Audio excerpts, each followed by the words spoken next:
The Lone Ranger movie. Like Speed Racer and John Carter before it, The Lone Ranger is a movie with no constituency to speak of. It's a gigantic picture with a klutzy, deeply uncool hero, Armie Hammer of The Social Network, based on a property that most young viewers don't know or care about.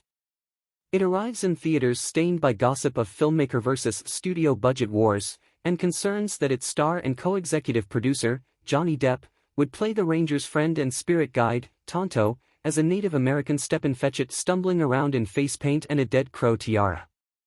The film's poster image might as well have been a Target.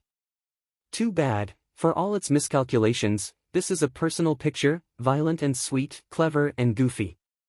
It's as obsessive and overbearing as Steven Spielberg's 1941, and, I'll bet, as likely to be re-evaluated 20 years from now, and described as mistake. This time out, Tonto doesn't live to serve the masked man. He's a wandering spirit on his own mission of justice, disillusioned and driven mad by pain he endured decades ago. The Ranger, whose birth name is John Reed, has gone west to join his Texas Ranger brother, James Badgedale, who's in every other blockbuster these days.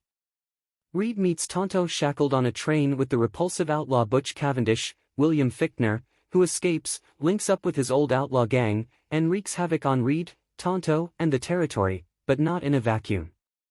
Butch may be a leering, scar-faced sadist who eats human flesh.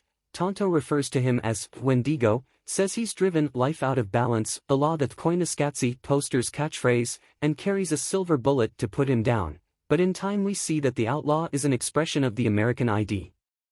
Like the railroad baron, Tom Wilkinson, that he secretly serves, Butch desires the will of the majority, even though the kindlier members of the majority hate to think of themselves in such unflattering terms. The complete guide to comedy movies with plot summaries and relevant outlines. The film portrays its setting as a PG-13 version of Sergio Leone and Clint Eastwood's Every Man for Himself hellscape. Granted, this has been the Western's default worldview since the 70s, but it's still startling to see it applied to The Lone Ranger. This myth is innately square, attuned to received wisdom about who runs the country and why it's okay.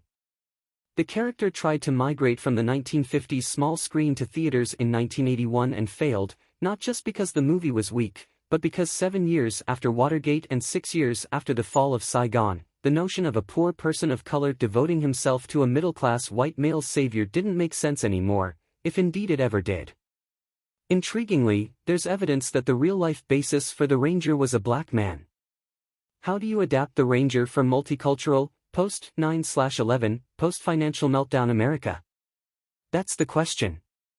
The filmmakers grapple with it amusingly, and throw in large-scale action, broad slapstick, and black comedy banter while they're at it. The United States Army. Reed exclaims at one point.